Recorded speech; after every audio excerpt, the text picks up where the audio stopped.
The accusation hung in the air of their pristine, minimalist living room, colder and sharper than the Boston winter wind rattling the windows. "You did this," Liam said, his voice devoid of the warmth Ilara had built her world around. He slid a tablet across the marble coffee table. On the screen were spreadsheets, emails, a digital trail that painted her as a corporate spy, her own name, twisted into a weapon against her. "You betrayed me. You betrayed our family." Ilara's hand instinctively went to the gentle swell of her stomach, a silent plea for the man she loved to see her, to see the truth.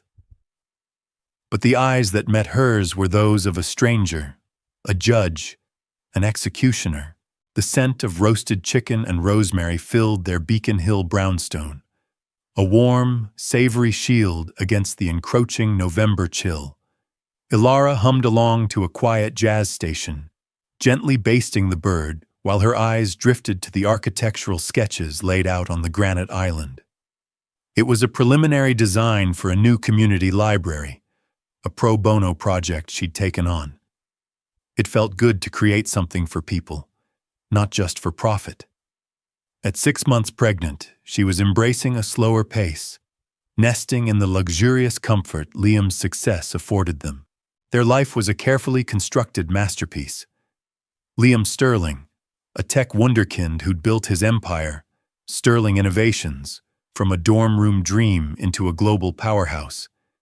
And her, Ilara Vance, a respected architect whose firm had recently won a lucrative consulting contract with his.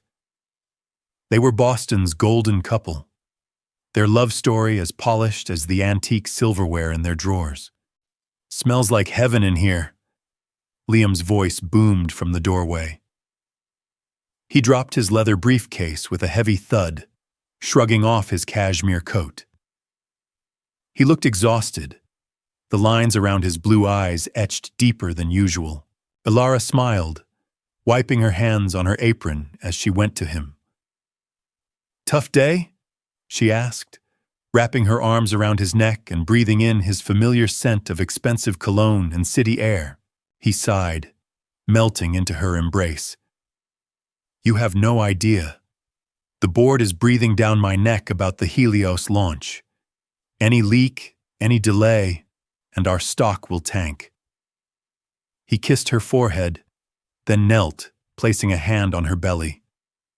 "How's my little co-conspirator doing? He's been practicing his soccer kicks all day," she laughed. "Right on my bladder, mostly." It was their nightly ritual, this quiet moment of connection that made the pressures of their world fade away. But lately, a new name had begun to punctuate these moments, a name that always seemed to be attached to Liam's stress. "Amelia. Thank God for Amelia," he said, straightening up as he loosened his tie. "She handled the press inquiries today. She's a shark. Managed to kill a negative story before it even got legs."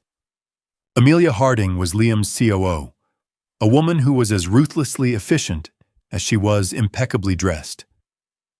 Ilara had met her a few times at company galas.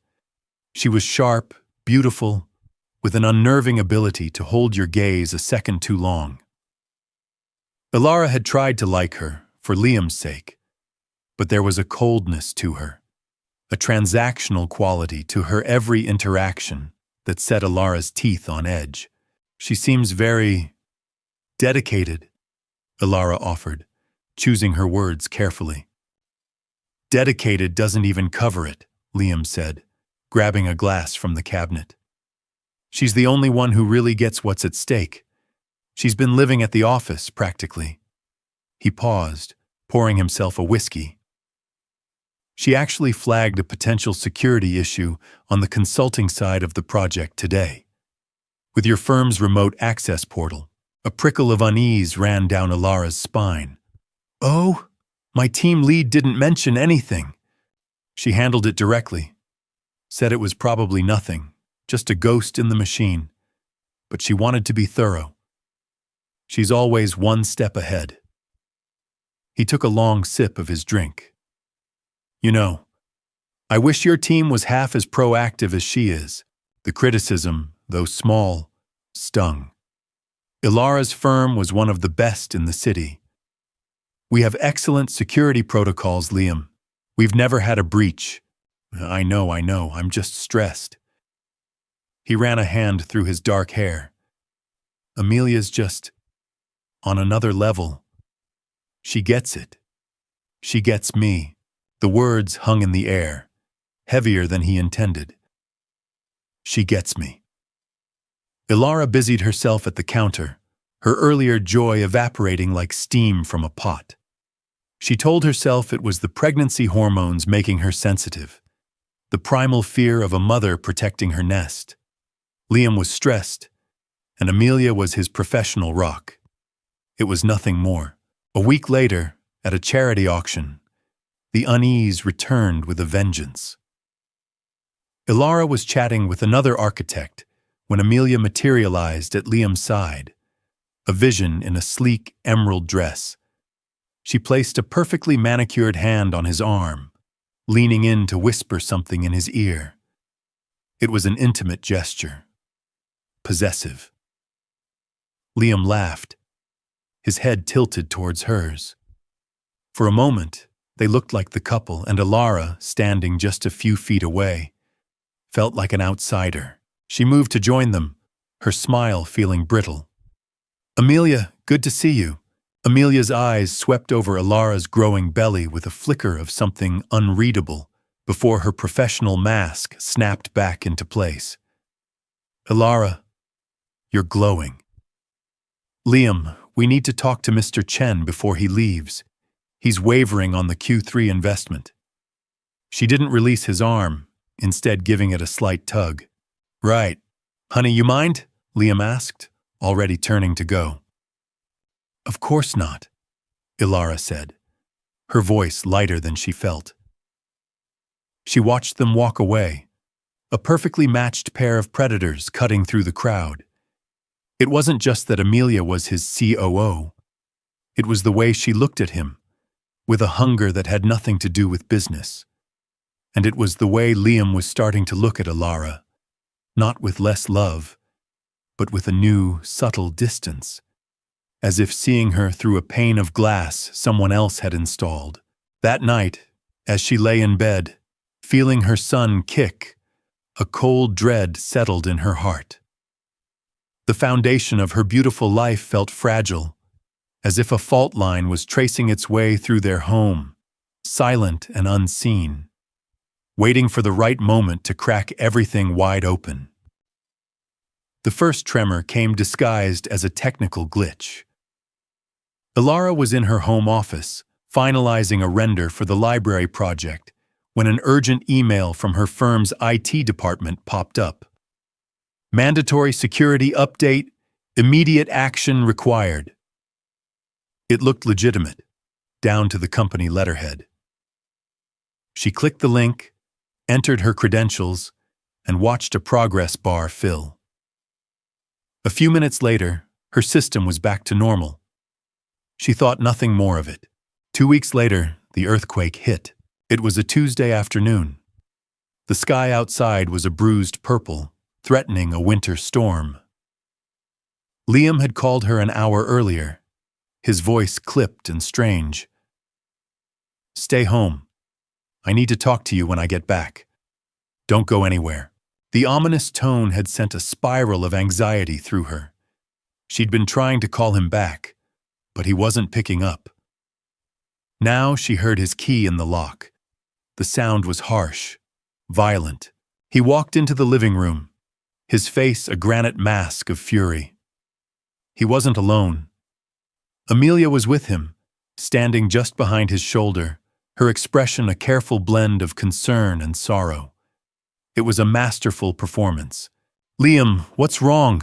You're scaring me, Ilara said, rising from the sofa. That's when he slid the tablet across the coffee table. The moment from her nightmares. You did this. Her mind struggled to catch up with the venom in his voice. She picked up the tablet, her hands trembling. It was a file, a dossier of betrayal. There were emails, seemingly sent from her personal account to a competitor, containing sensitive data about the Helios project. Proprietary algorithms, launch timelines, marketing strategies. There were financial records showing a large payment into an offshore account that had been opened in her name. There were logs showing her user credentials accessing the secure Sterling Innovation server at 2 a.m. on a Sunday. This is insane, she stammered, scrolling through the fabricated evidence. Liam, this isn't real. Someone faked this. Did they? He shot back, his voice raw. Did they fake your resentment, Ilara?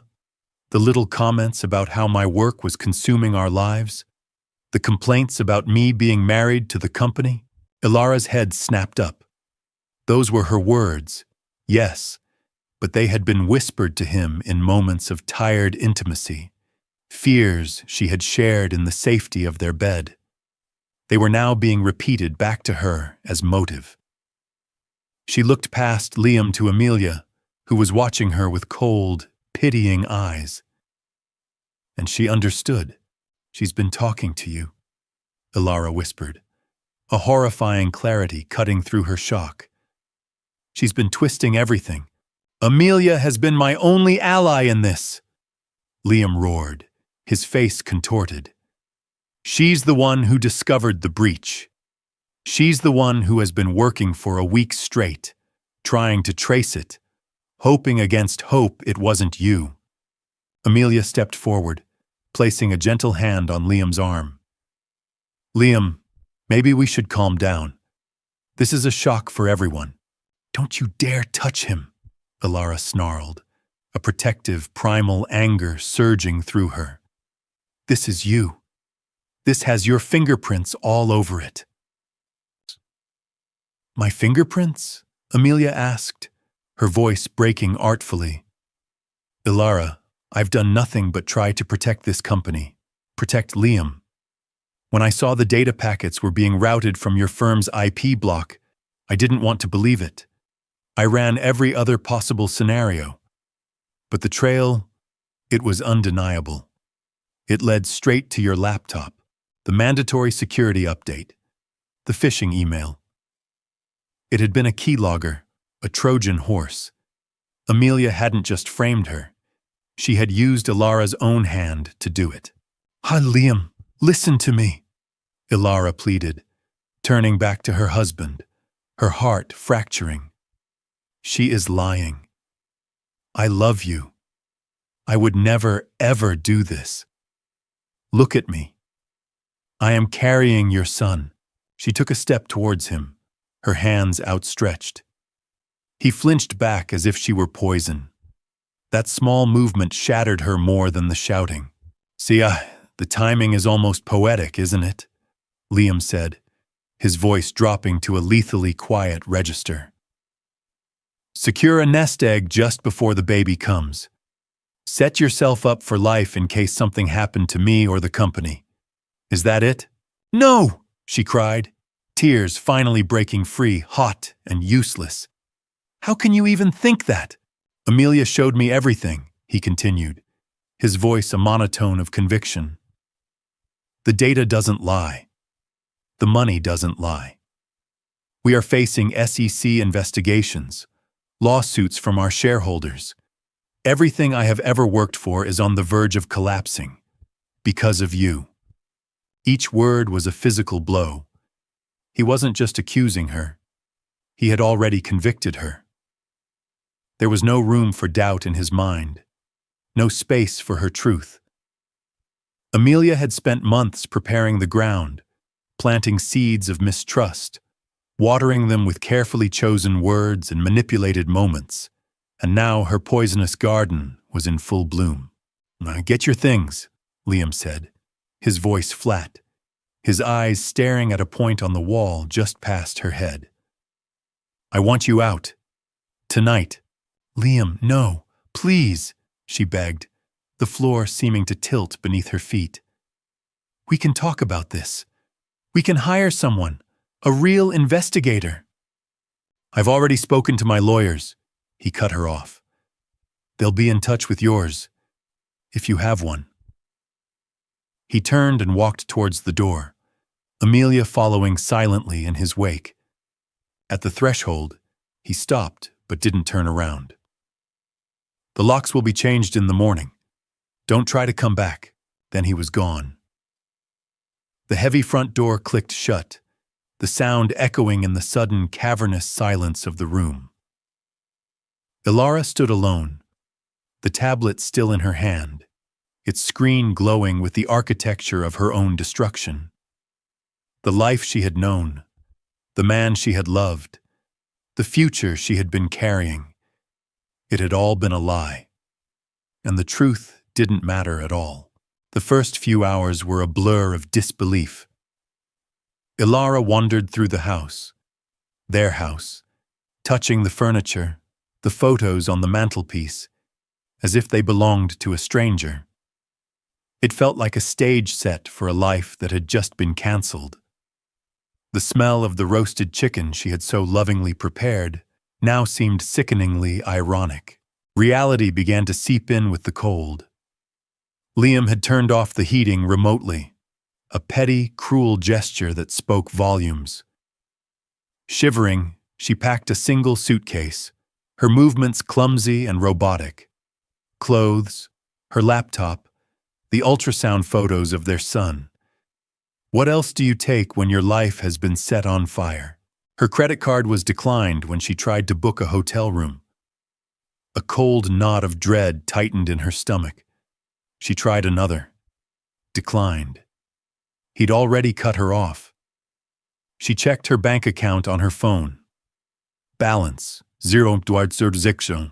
He had systematically, efficiently, and completely erased her. She drove aimlessly through the glittering streets of Boston, the Christmas lights mocking her despair. The car was in her name, a small Mercy, but it was running on fumes. She had nowhere to go.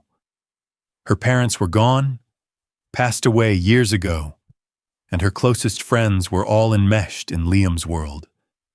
Calling them would be useless.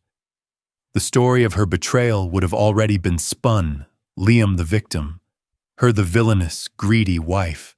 The next morning, the professional axe fell. A call from John, the senior partner at her firm. His voice was strained, official. Ilara, I don't know what to say. We've been informed by Sterling Innovations that our contract is terminated, effective immediately. They cited a major security breach originating from your consulting credentials. There was a pause. We have to let you go. And we're being investigated. Our reputation.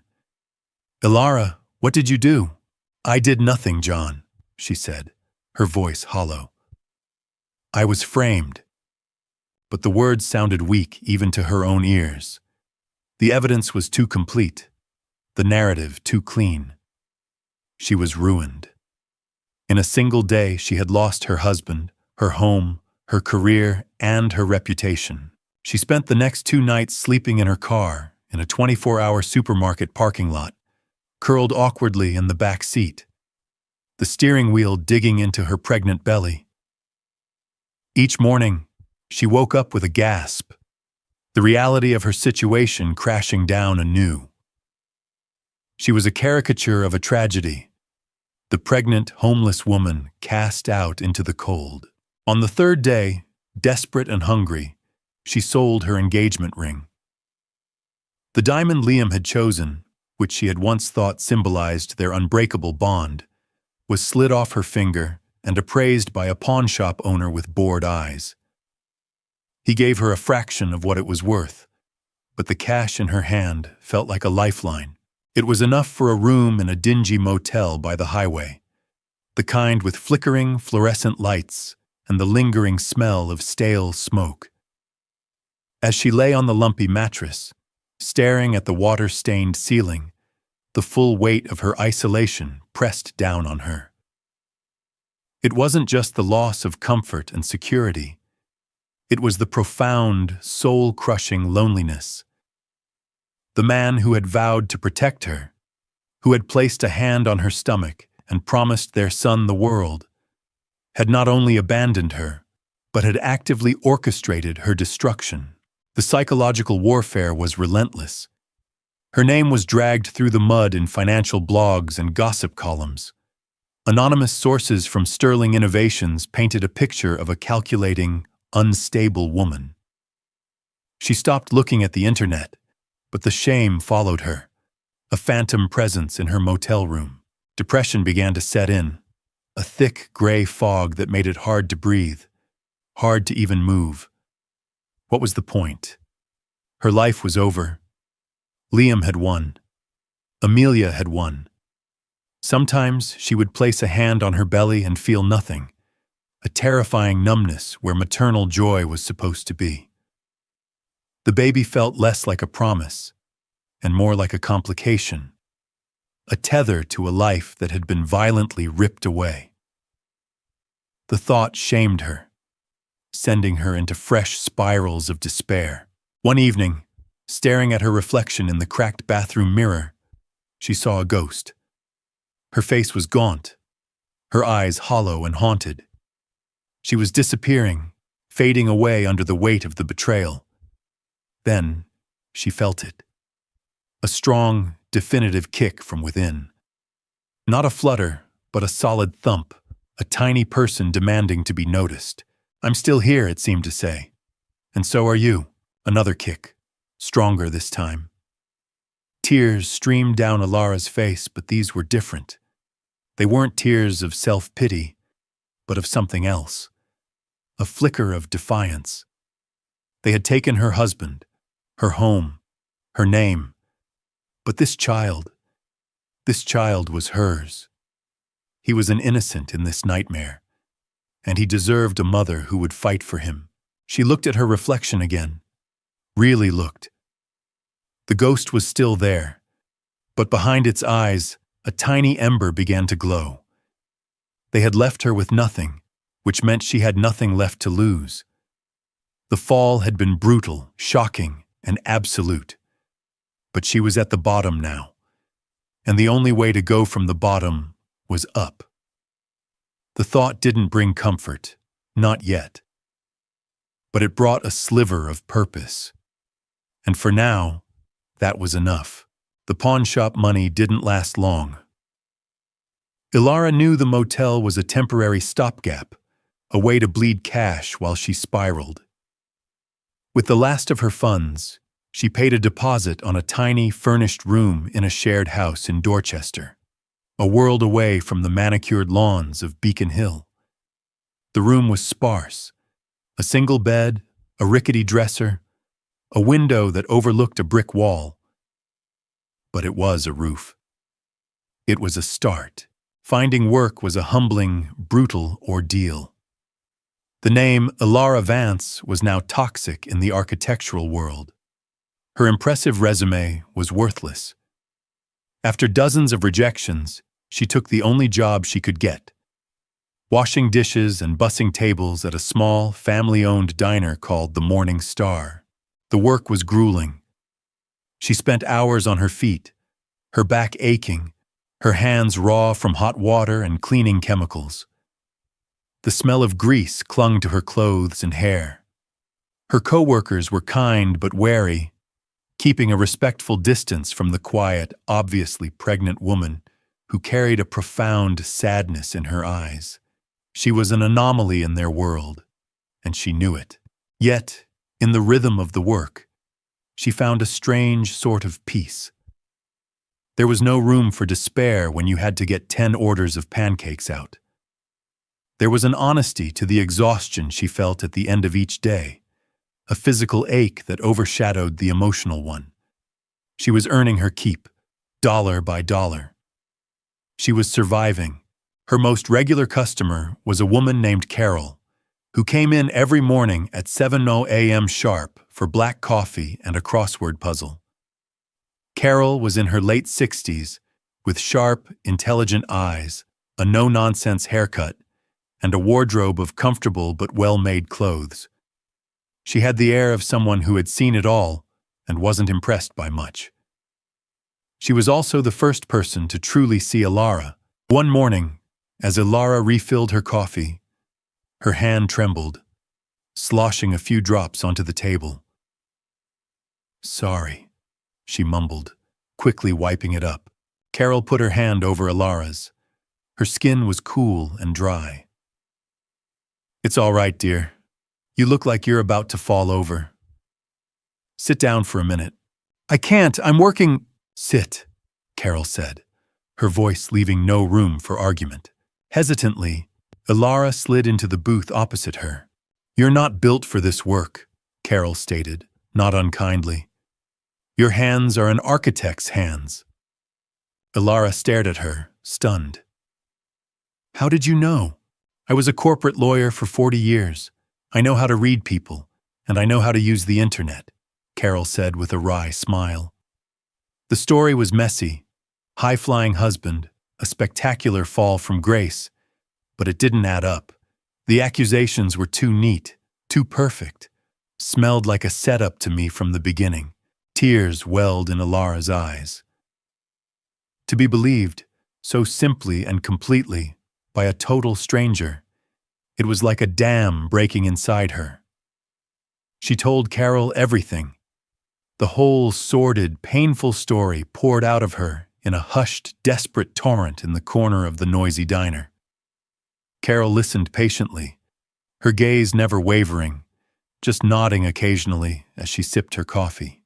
When Ilara finished, her voice hoarse, Carol simply said, "He's a fool, and you are much stronger than you think." That conversation was the beginning of a friendship that became Ilara's lifeline. Carol became her confidant, her mentor, her surrogate mother. When she found out about Ilara's living situation, she was appalled. "You can't raise a baby in a shoebox," she declared one afternoon. "I have a spare room. My kids are grown and gone. The house is too quiet. You'll move in with me. It's not a request." And so, Ilara moved into Carol's cozy, book-filled home in a quiet, leafy suburb. For the first time in months, she felt safe. She had a home again, not one of luxury, but one filled with warmth and genuine care. Carol pushed her. Not hard, but persistently. She bought her a professional set of drawing pencils and a sketchbook. "You need to use your gift," she said. "Not for them, for you." At first, Ilara couldn't. The act of designing was tied to the life she'd lost. But one evening, sitting in the quiet living room, she started to sketch. She didn't draw buildings.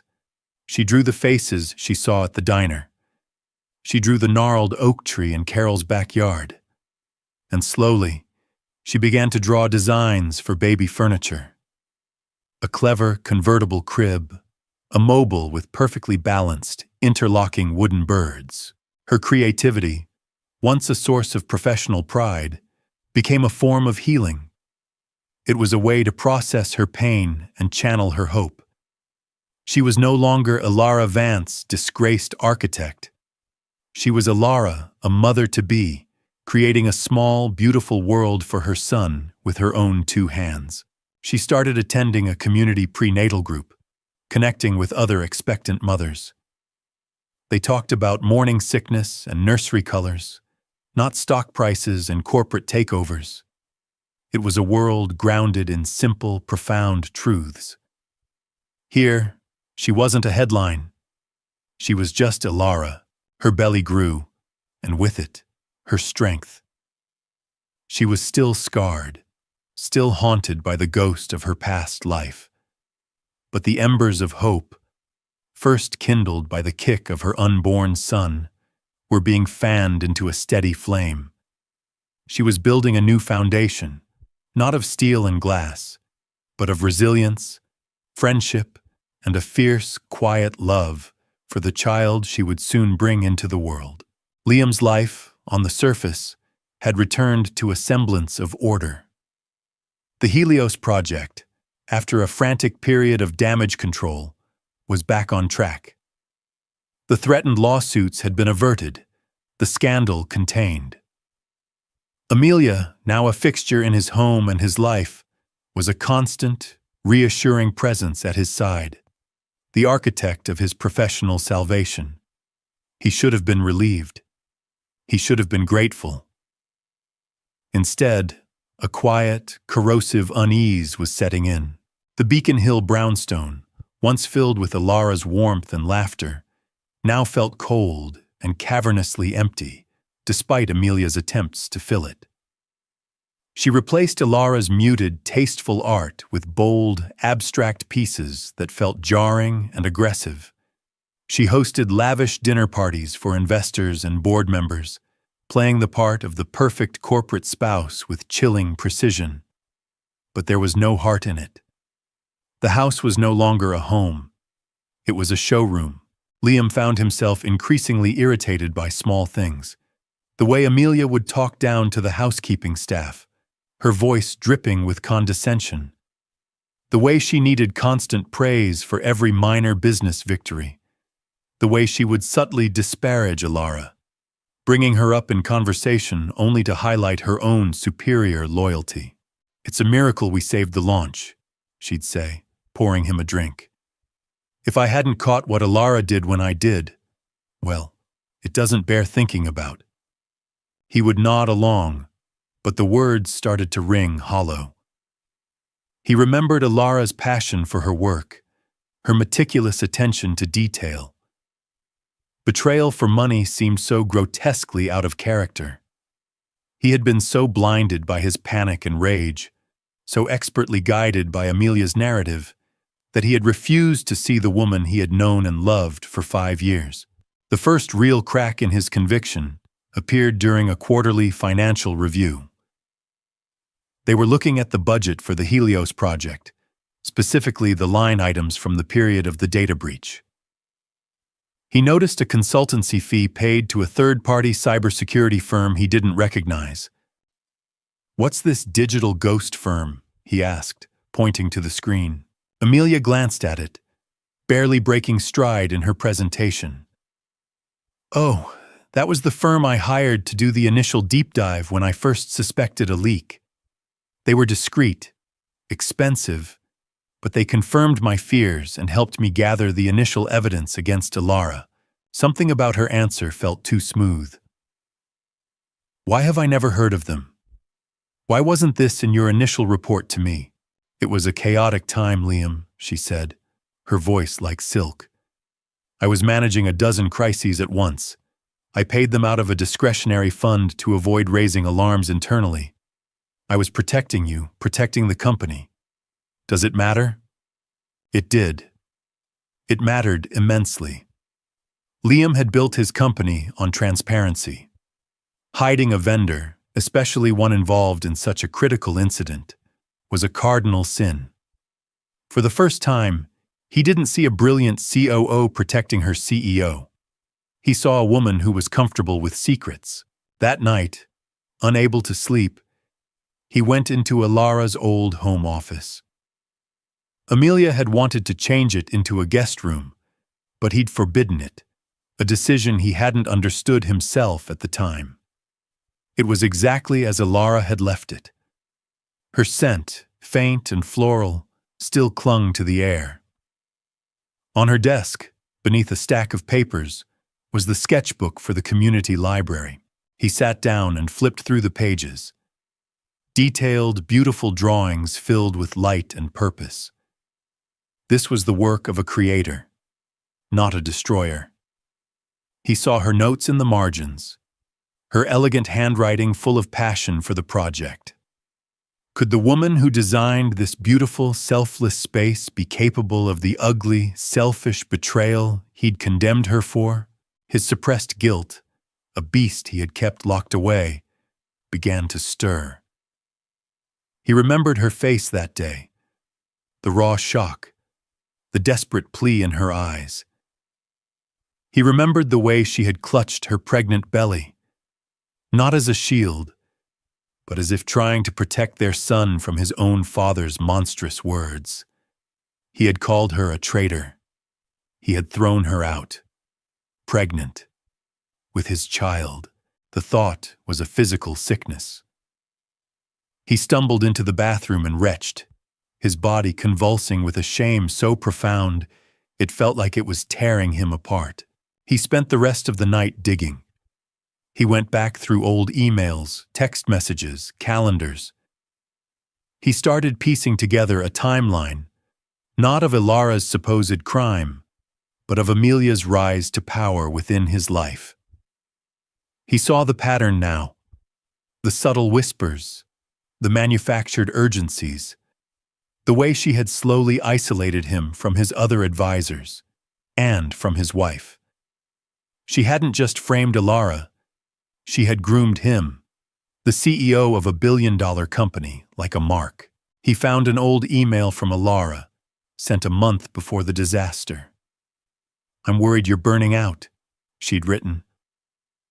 "Amelia seems to be pushing you harder than ever. Please, let's take that weekend trip we talked about. I miss my husband." He had replied with a curt, one-line response, something Amelia had helped him draft. Can't. Too much at stake with Helios. He had chosen the company over his wife. He had chosen Amelia's ambition over Ilara's love. The seed of doubt had been planted. And now, watered by his suffocating guilt, it was beginning to grow into a terrifying, unshakable tree of suspicion. He had made a catastrophic mistake. The only question was how deep the deception went, and if it was too late to undo any of it. Liam felt like a man waking from a long, drugged sleep. The world he had accepted as reality was shimmering, threatening to dissolve. The next morning, he called Marcus Thorne, a man who owed him a favor. Marcus wasn't a corporate drone. He was a former military intelligence officer who now ran a boutique private investigation firm that specialized in the kind of digital forensics that made corporate PIs look like amateurs. They met in a discreet coffee shop far from the financial district. Liam, his face pale and drawn, laid out the basics. He didn't mention Ilara by name. He simply said he had reason to believe the official report on the Helios data breach was flawed, and that he needed a fresh, untraceable investigation into its origins. "I want you to operate completely off the books, Marcus," Liam said, his voice low. "No one at Sterling can know about this, especially not my COO, Amelia Harding. I want you to look at her too." Marcus raised an eyebrow but didn't ask questions. He just nodded. "I'll start with the phantom cybersecurity firm, Digital Ghost. See if they even exist." 2 days later, Marcus called. "They don't. The company was a shell, registered to a P.O. box in Delaware and dissolved a week after you paid the invoice. The money was wired from there to an account in the Caymans." Liam's blood ran cold. "Keep digging." Marcus's next move was to get inside Sterling Innovations servers, not through the front door, but through the back. Using a zero-day exploit he'd been saving for a special occasion, he slipped past the company's firewalls and began to sift through the digital ashes of the breach. He examined the raw data logs, the ones Amelia had supposedly used to build her case against Ilara.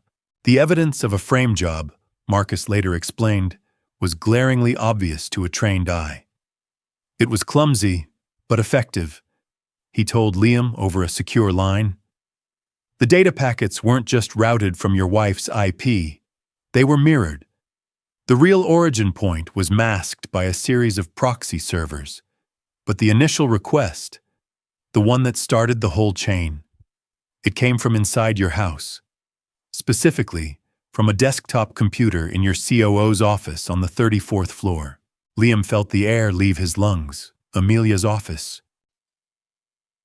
"There's more," Marcus said. "She used a keylogger to get your wife's credentials. The phishing email was amateur hour, but it worked.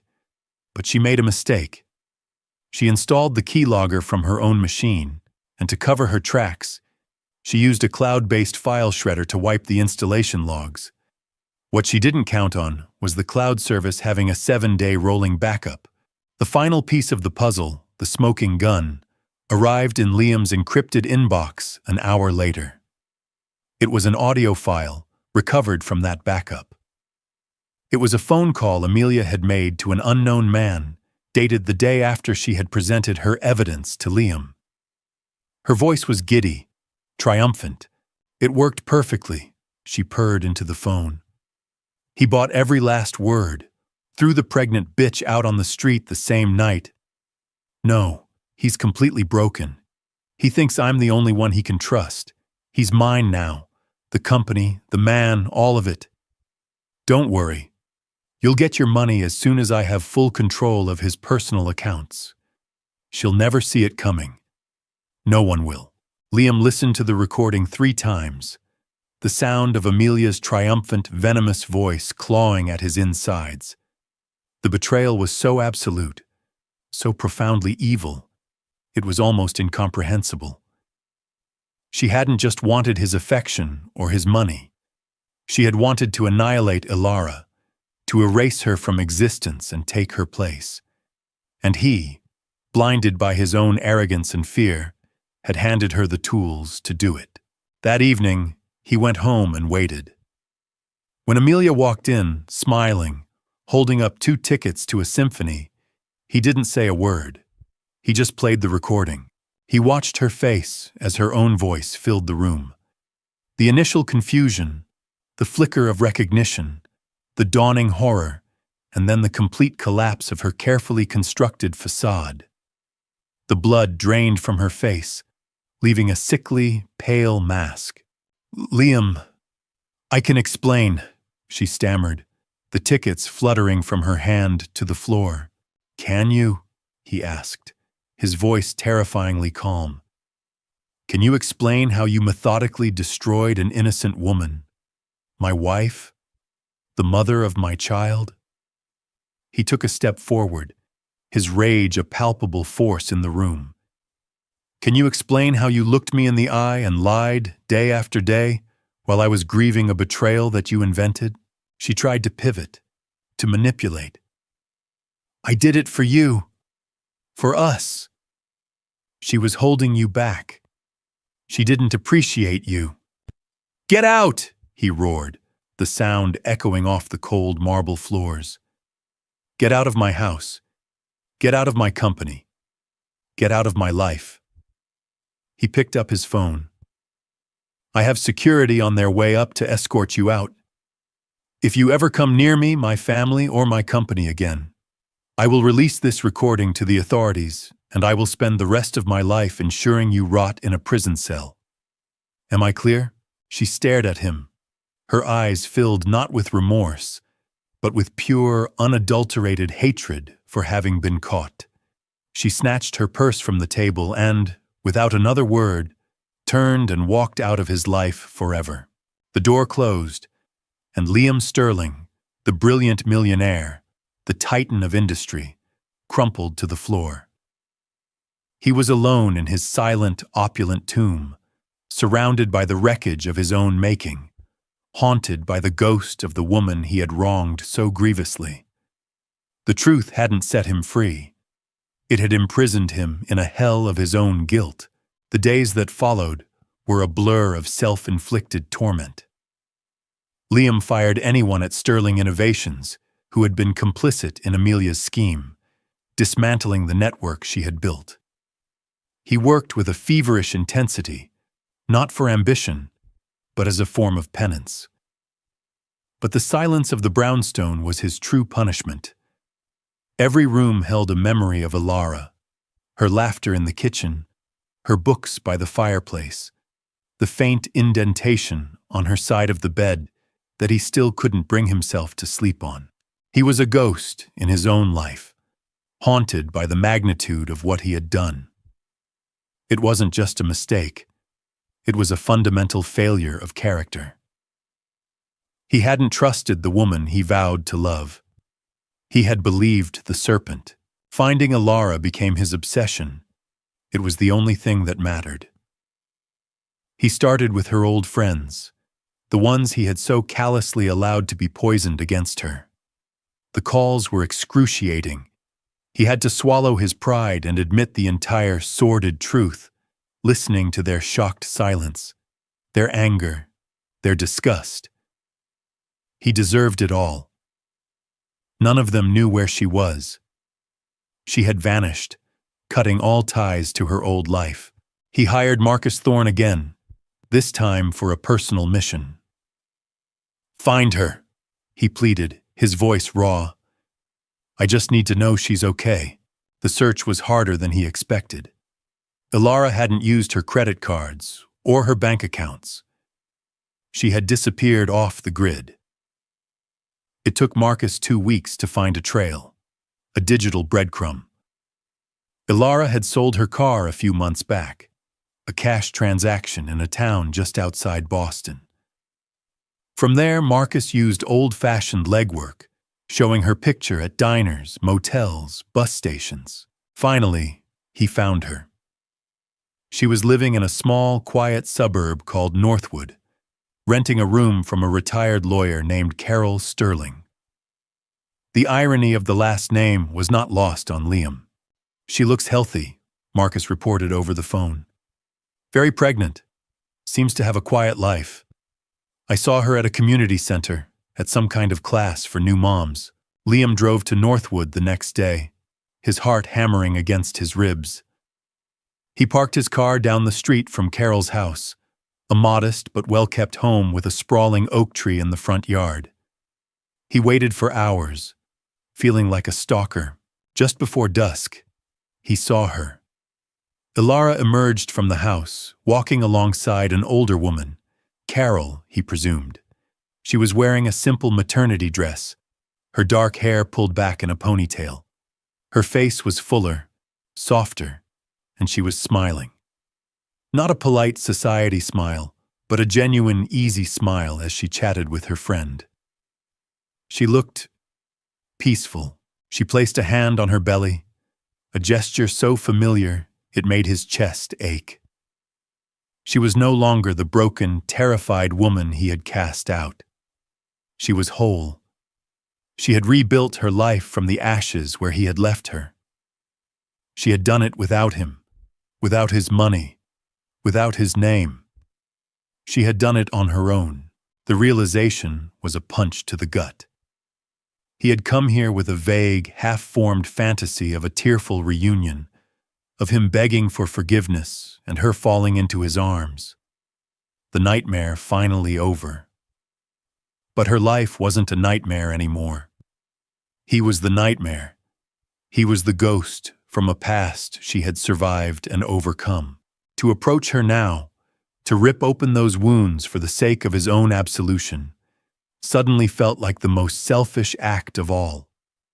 He watched until she went back inside the house, the warm light from the windows spilling onto the lawn. That was her world now, a world of safety and peace, a world she had built to keep monsters like him out. He drove back to Boston under a starless sky, the weight of his confession sitting like a stone in his throat. He had found her, but he was more lost than ever. He knew he had to talk to her, had to tell her the truth. But he also knew, with a certainty that chilled him to the bone, that the words, "I'm sorry," would never be enough to bridge the chasm he had blasted between them. It took Liam another week to build the courage to act.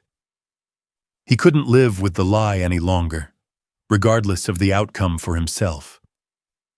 He sent a simple, carefully worded text message to the old number he knew she no longer used, hoping it was somehow still connected to an account she might check.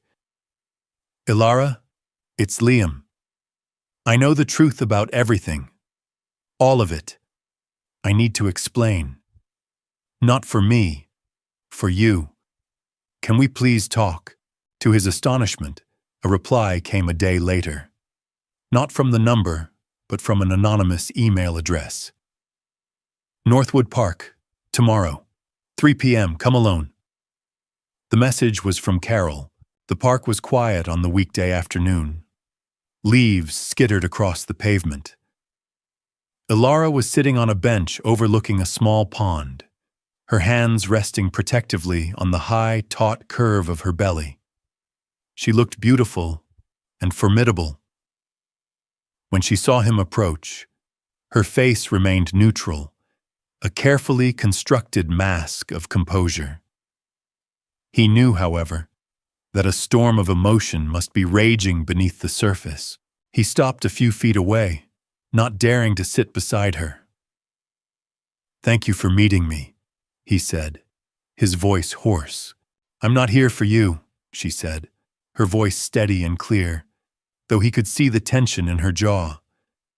"I'm here because I decided my son deserves to know his father isn't a monster. I'm hoping you can convince me I'm right." The barb hit its mark. He deserved it. He didn't offer excuses or platitudes. He simply began to talk. He told her everything, starting from his own fear and insecurity, his susceptibility to Amelia's poison. He detailed the entire frame-up, the keylogger, the shell company, the recovered audio file. He spared no detail of his own weakness, his blindness, his unforgivable cruelty. He laid his soul bare on the cold ground of the park. "I didn't just fail you, Ilara," he finished, his voice breaking. "I failed our son. I failed myself. I became a man I don't recognize, and the only good thing in my life, the only pure thing, was you, and I destroyed it. I threw it away because I was weak." Tears were streaming down Ilara's face, silent and hot. They were tears of validation, of grief for the life they'd lost, of anger at the sheer, calculated malice of Amelia's plot. He had expected shouting, rage, but her quiet sorrow was so much worse. "I knew it," she whispered, more to herself than to him. "In my heart, I knew I wasn't crazy. But you made me believe I was." "I know," he said, his own tears falling freely now, "and I will spend the rest of my life regretting it." He took a step closer, his hands clenched at his sides. "I will give you anything, Ilara. A settlement that will ensure you and our son are secure for the rest of your lives. My name for him, if you'll have it. I will do whatever it takes to try and make this right." She took a long, shaky breath, wiping her tears with the back of her hand. She looked at him then, truly looked at him, and for the first time, the power imbalance was gone. She held all the cards. "I don't want your money, Liam," she said, her voice gaining strength. "I have a life here, a small one, but it's mine. I earned it.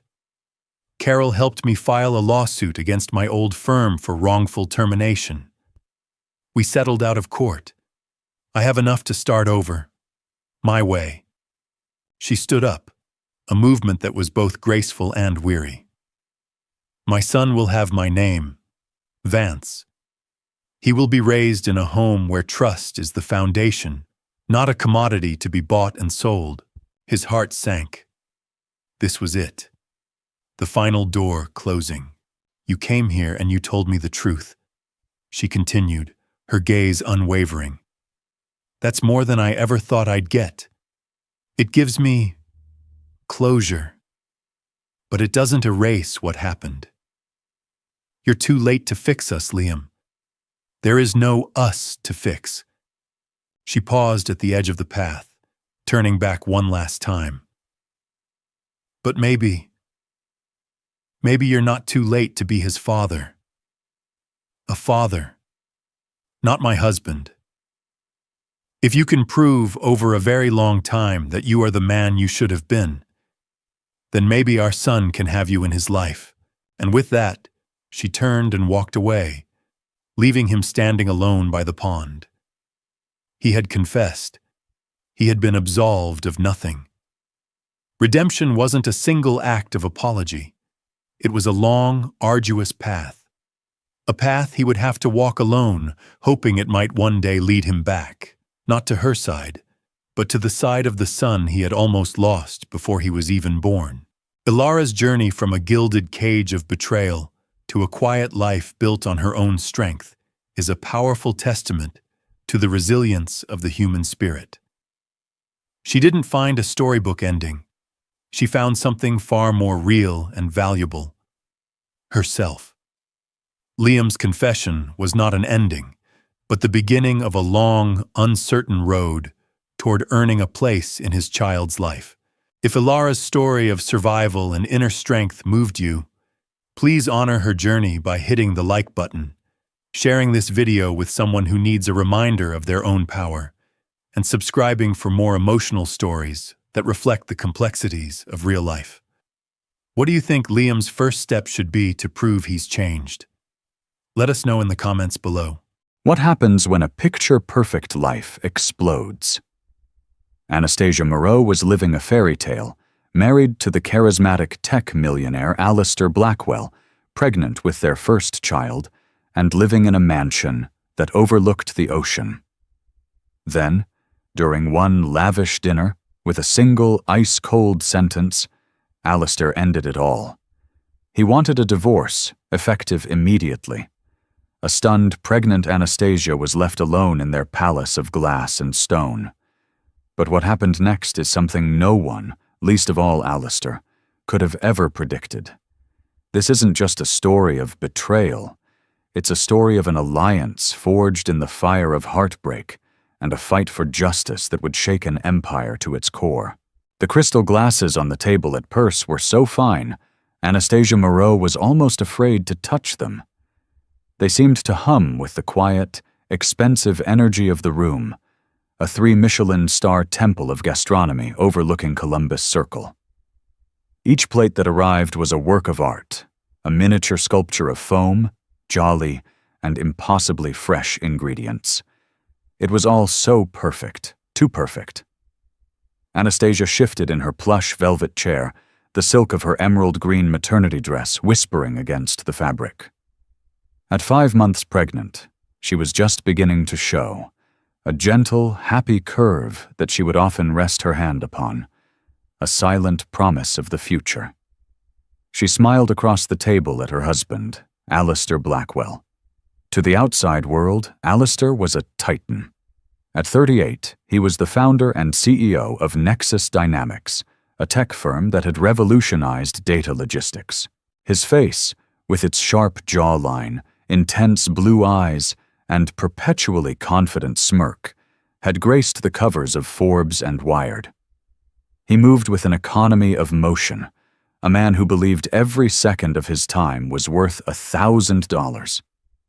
To Anastasia, for the past 4 years, he had been the architect of her world. "Is the oysters and pearls to your liking, my love?" Alistair asked, though he didn't look up from his phone. He was scrolling through market data, his thumb moving with practiced speed. "It's incredible," she said, her voice soft. "Everything is. Thank you for this." He finally locked the phone and placed it face down on the pristine white tablecloth, a gesture that was meant to signify his complete attention, but felt more like a temporary ceasefire. He picked up his wine glass, swirling the pale gold liquid. "Anastasia," he began, his tone shifting. The warmth that had been there, however faint, evaporated, replaced by the cool, clipped cadence he used in the boardroom. "We need to discuss the future." A thrill of excitement shot through her. Were they finally going to talk about baby names, nurseries, the trip to Tuscany he'd promised for their baby moon? "I'd love to," she said, leaning forward slightly.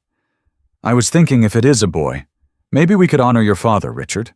Alistair blinked, as if her words were in a foreign language he couldn't be bothered to translate. "No, not that. I'm talking about our future, yours and mine, separately." The air in Anastasia's lungs turned to ice. The distant chatter of the restaurant, the gentle clinking of cutlery, all of it faded into a dull, roaring hum in her ears. "Separately? What are you talking about, Alistair?" He sighed, a sound of pure, unadulterated impatience, as if she were a slow employee failing to grasp a simple concept. I've instructed my lawyer, Mr. Thomas, to draw up the divorce papers. They are, for all intents and purposes, finalized. I wanted to tell you here, in a civilized manner, before they are served to you at the house tomorrow. Divorce? The word felt alien on her tongue, a jagged stone. No, you're joking. This is a joke, a horrible, cruel joke. Her heart hammered against her ribs, a frantic bird trapped in a cage. She looked into his eyes, searching for the man she loved, the man who had whispered promises to her under Egyptian cotton sheets, who had held her hand during the first ultrasound. But she found only a stranger, a cold, calculating stranger. I am not joking, Anastasia. I am never more serious than when it comes to practicalities, he said, taking a sip of his wine. Our marriage is no longer a viable partnership. My circumstances have changed. My needs have changed. Your circumstances? Her voice trembled, a mixture of confusion and rising panic. I'm pregnant, Alistair. I am carrying our child. How have your circumstances possibly changed more than that? He had the audacity to look bored. The pregnancy is a complication, I admit, but not an insurmountable one. The child will be provided for extravagantly. I have stipulated a very, very generous trust. You, in turn, will be compensated according to the prenuptial agreement. It's quite ironclad, as I'm sure you'll recall. The prenup. A document she had signed in a haze of love and trust, a 20-page monstrosity his lawyer had slid in front of her a week before their wedding. Alistair had called it a simple corporate formality. She hadn't even read it closely. She had trusted him. Tears welled in her eyes, hot and shameful. Why? Just tell me why. Is it someone else? He considered the question for a moment, as if weighing the strategic pros and cons of telling the truth. That is an oversimplification of a complex situation, he said finally. But yes, there is someone else. Her name is Selina Marquez. She's a business associate. She understands the world I live in, the pressures, the demands. Selina Marquez. The name struck Anastasia like a physical blow. A stunning, raven-haired Italian heiress and venture capitalist who had been circling Alistair's company for months. Anastasia had met her once at a charity gala. Selina had looked straight through her, her eyes dismissing Anastasia as a pretty but ultimately irrelevant accessory. So, you just discard me? The words were barely a whisper. 4 years, our baby? It means nothing?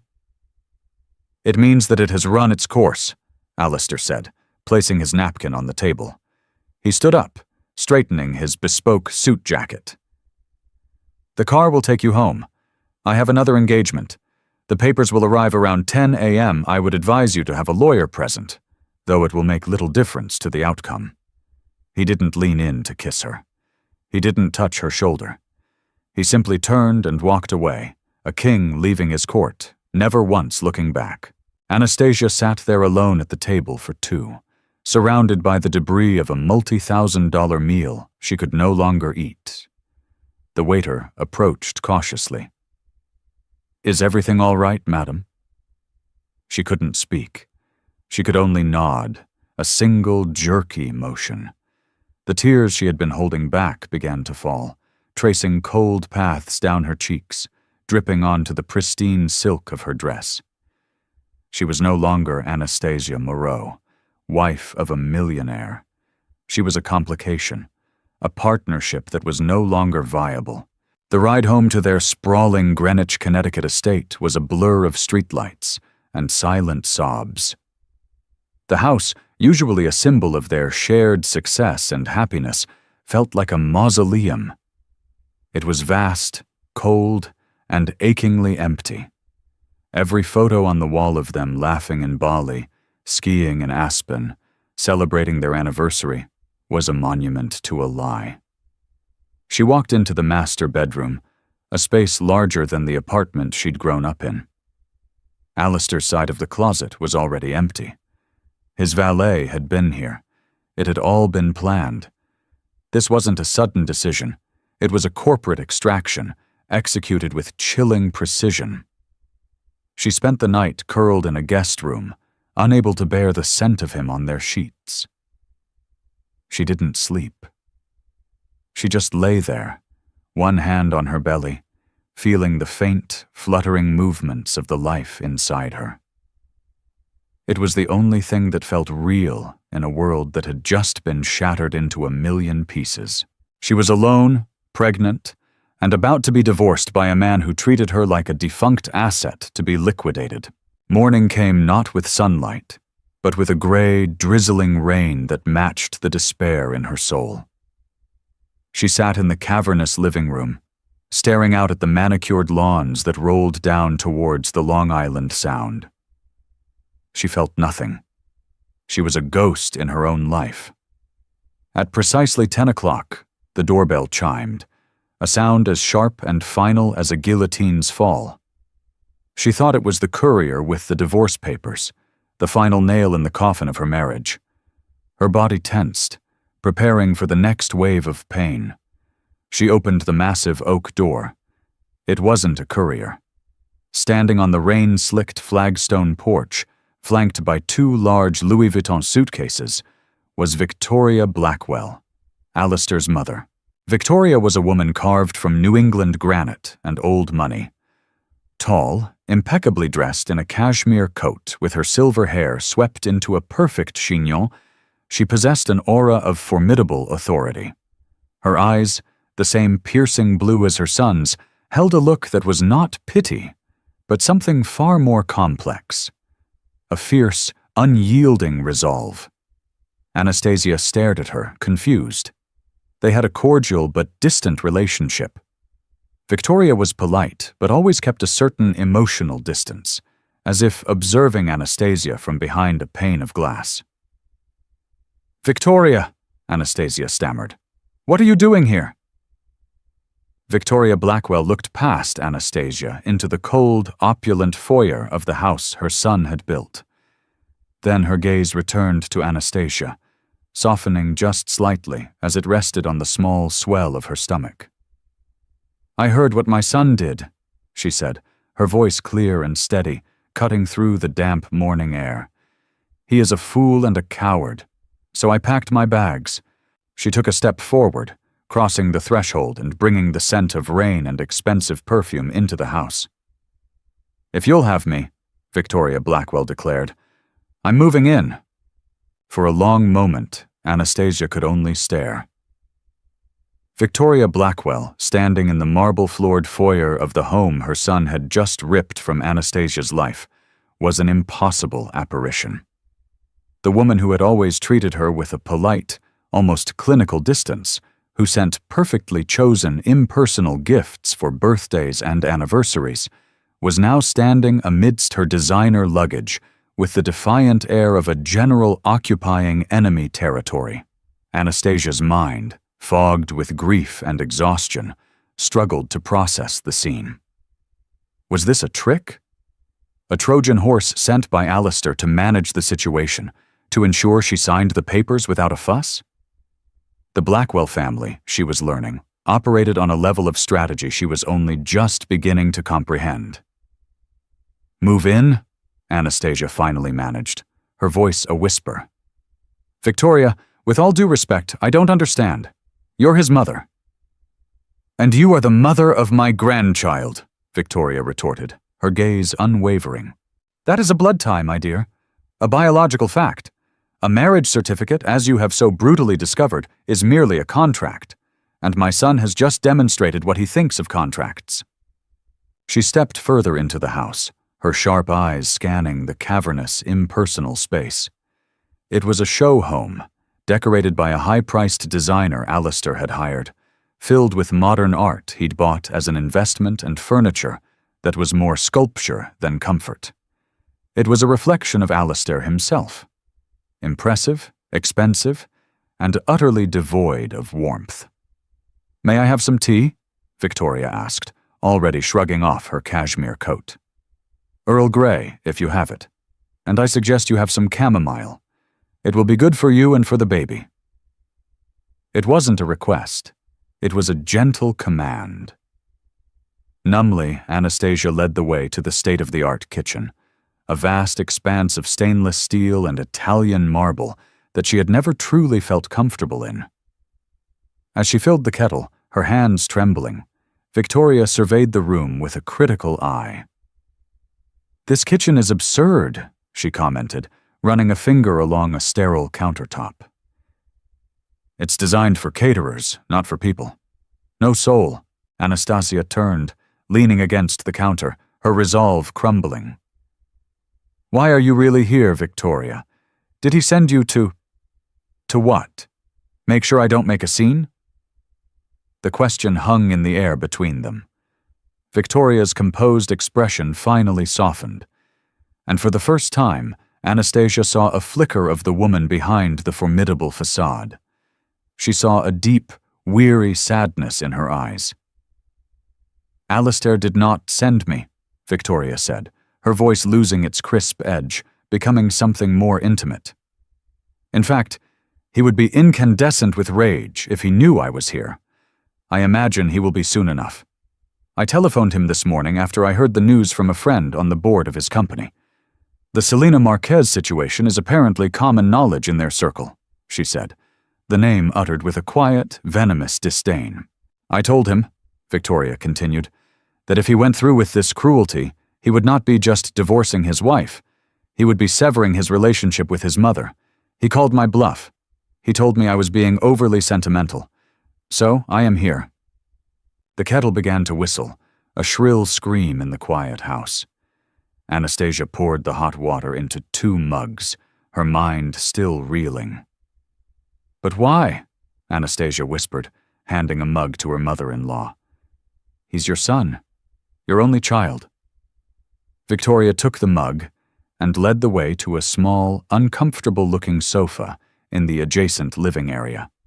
She sat down, perfectly poised, and patted the seat next to her. Anastasia hesitated for a second before sinking into the cushion. "Anastasia, I am going to tell you something I have not spoken of in over 20 years, Victoria began, her gaze fixed on the gray, rain-lashed view outside the floor-to-ceiling windows. "I am going to tell you about Richard Blackwell, Alistair's father. The man was a legend, a Wall Street phantom who had built a colossal fortune in the 80s and died of a sudden heart attack on his yacht in Monaco when Alistair was just a teenager. Alistair rarely spoke of him, and when he did, it was with a mixture of reverence and rivalry. Richard, like Alistair, was brilliant," Victoria said. "He was charming, magnetic. When he focused his attention on you, it felt like standing in the sun. I was young, from a good family, but with little money of my own. I was utterly bewitched. We married, and he gave me a beautiful life. A house much like this one, jewels, travel, and a son." She paused, taking a slow sip of her tea. "For 15 years, I believed I was the happiest woman in the world. And then one evening, he came home, sat me down in our library, and told me he had met someone else, a younger woman. He informed me that our marriage was over, and that his lawyers had an agreement for me to sign. It was non-negotiable." Anastasia stared at her, speechless. The parallel was uncanny, a chilling echo down the decades. "I was a fool," Victoria continued, her voice laced with the memory of old pain. "I had no resources of my own. I had signed a prenuptial agreement just like you did, without truly understanding what it meant. I was completely dependent on him. He told me I could have the house and a comfortable allowance, provided I was discreet. If I fought him, he would cut me off entirely and paint me as an unstable shrew in the press. I was trapped. I had a teenage son to think about." "What did you do?" Anastasia breathed. "I signed the papers," Victoria said, a flash of fire in her eyes. "I took the deal, and I hated myself for it every single day. I smiled at society functions, raised my son, and maintained the facade of the dignified ex-wife. But inside, I was hollowed out. Richard died 2 years later, and his fortune, the bulk of it, went to his new wife. Alistair and I were left with a trust fund that, while substantial, was a pittance compared to his true wealth. She turned to face Anastasia fully. I watched my son grow up idolizing a man who was a brilliant monster. I tried to teach him empathy, to instill in him a sense of decency, to warn him against becoming his father. I thought I had succeeded. I see now that I failed. The worst parts of Richard didn't die with him. They lay dormant in Alistair, and his success has watered them, made them grow. What he is doing to you, it is not just an echo of his father. It is a perfect, monstrous replication. The pieces clicked into place. This wasn't pity. This was a reckoning. Victoria wasn't just here for Anastasia. She was here for the ghost of her younger self, for the woman who had been forced to surrender. A single, fat tear rolled down Anastasia's cheek. He said, I was no longer a viable partnership. That is Richard's language, Victoria spat, her composure finally breaking into raw anger. Cold, transactional, cruel. He is erasing you just as his father erased me, but this time is different. How? Anastasia asked, her voice thick with despair. The prenup? He said it's ironclad. There is no such thing as an ironclad agreement when a man is hiding his true worth and acting in bad faith, Victoria declared. And more importantly, this time, there are two of us. And I am no longer a frightened, financially dependent girl. I have my own money, my own connections. And you, she said, her eyes falling to Anastasia's stomach, have the ultimate leverage. You carry the Blackwell legacy, not Selena Marquez. Just then, the doorbell chimed again. A different sound this time. Sharper, more insistent. Both women froze. That will be the papers, Anastasia whispered, a fresh wave of nausea rolling over her. Victoria stood up, her back ramrod straight. I'll get it. She walked to the door and opened it. A young man in a courier's uniform stood there, holding a thick, leather-bound portfolio. For Anastasia Moreau, he said. I will take it, Victoria said, her voice leaving no room for argument.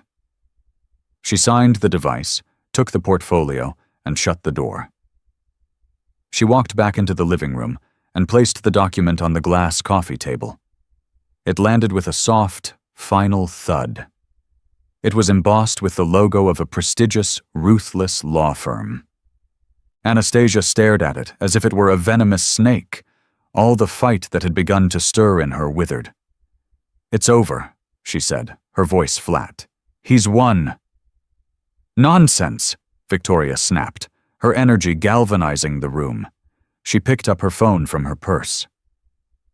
This is not an ending. This is the beginning of a negotiation. And we will not be using a lawyer Alistair would expect. We will not be using a lawyer from his world at all. She scrolled through her contacts, her painted fingernail tapping decisively on the screen. When my husband left me, I was given a list of appropriate legal representatives. Quiet, dignified men who would manage my surrender gracefully. But there was one name I heard whispered. A woman they told me to avoid at all costs. They called her a shark, a bulldog. They said she was unladylike in her tactics. A slow smile spread across Victoria Blackwell's face. A genuinely predatory, beautiful thing. I have kept her number for 22 years, hoping I would never need it. It seems I was saving it for you. She pressed the call button. Yes, hello, she said, her voice pure steel. My name is Victoria Blackwell. I am calling on behalf of my daughter-in-law, Anastasia Moreau. We need to book a consultation with Miss Claudia Sterling. Yes, I'm aware of her hourly rate. That will not be a problem. We'll be there this afternoon. Claudia Sterling's office was not in the expected glass tower in Midtown. Instead, it occupied the top floor of a renovated cast-iron building in Soho, a neighborhood of art galleries and fashion boutiques.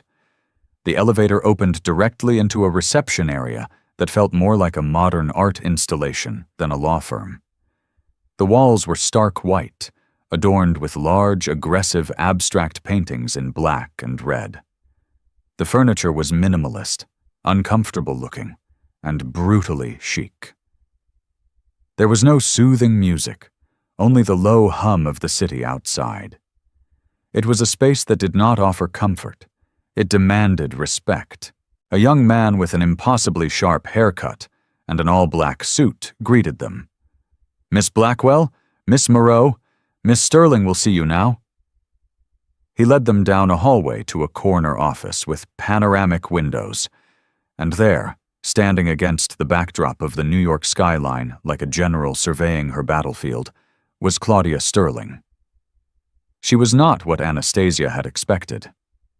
She was in her late 40s, petite and wiry, dressed in a razor-sharp navy blue dress that was both severe and stylish. Her dark hair was cut in a severe geometric bob that framed a face with high cheekbones and intelligent, dissecting eyes. She didn't smile as they entered. She simply watched them, her expression a neutral mask of assessment. "Victoria," Claudia said, her voice a low, precise alto. "It has been a long time. I'm sorry for the circumstances." She gestured towards the two chairs opposite her large, uncluttered glass desk. "Please." As they sat, Claudia's gaze shifted to Anastasia. It wasn't unkind, but it was intensely analytical, as if she were scanning Anastasia for weaknesses. "Mrs. Moreau," she began, using the formal address, "Victoria has given me the broad strokes. Your husband, Alistair Blackwell, has served you with a proposal for dissolution of marriage. You are 5 months pregnant with his child. He has, I presume, offered you the bare minimum stipulated in your prenuptial agreement." Anastasia, feeling small and exposed in the powerful room, could only nod. "He called it generous." A dry, almost silent laugh escaped Claudia's lips. "Men like Alistair Blackwell always do. They believe their table scraps are a feast for the rest of us. May I see the documents?" Victoria slid the leather-bound portfolio across the vast expanse of the glass desk. For the next 20 minutes, silence descended upon the room, broken only by the whisper of pages turning. Claudia read with terrifying focus, her eyes scanning line after line. Occasionally, she would make a small note on a legal pad, with a silver pen, her handwriting as sharp and precise as her appearance. Anastasia felt her anxiety build with every passing second. She watched Claudia's face for any sign of hope, but the lawyer's expression remained unreadable. Finally, Claudia reached the last page, closed the portfolio, and folded her hands on top of it. She looked directly at Anastasia.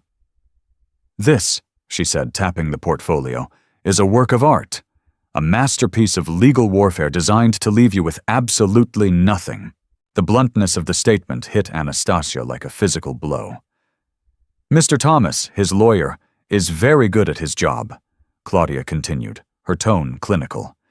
"The agreement you signed is a fortress. Every clause is designed to strip you of any claim to marital assets. It defines marital property so narrowly that the only thing you are likely entitled to is a fraction of the value of the furniture. It waives your right to spousal support beyond a token, time-limited amount. It attributes the vast increase in his net worth during your marriage solely to pre-existing business interests, effectively shielding his entire empire from you. On paper it is, as your husband likely told you, ironclad." Victoria leaned forward, but Claudia's eyes gleamed with a predatory light. "But fortresses have cracks, and masterpieces can be flawed. This document, for all its technical brilliance, has 2 fundamental weaknesses." She held up one finger. 1. Fraudulent inducement. "Victoria, when you signed your agreement with Richard, was it presented to you as a non-negotiable condition of marriage with little time for independent review?" "Yes," Victoria said instantly. "It was positioned as a mere formality a week before the wedding. I was told that to question it was to question his love." Claudia looked at Anastasia. And you? Anastasia thought back to the haze of her engagement. The same. Exactly the same. Alistair said it was something his board of directors required. His lawyer, Mr. Thomas, was there. He was very charming. He explained it was just to protect the company. I had a lawyer, but he was a friend of my father's who handled real estate. He was completely out of his depth. He advised me to sign it. Of course he did, Claudia said with a sigh. We will argue that you were coerced, that you were not given adequate time or competent independent counsel, and that the terms were so unconscionable as to be unenforceable. It's a difficult argument to win, but it creates a nuisance. It muddies the water. She held up a second finger. Weakness number 2 is far more significant: full and frank financial disclosure. A prenuptial agreement is only valid if both parties accurately disclose their assets at the time of signing.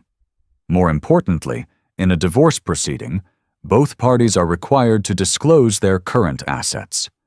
Men like Alistair Blackwell, and his father before him, do not like disclosure.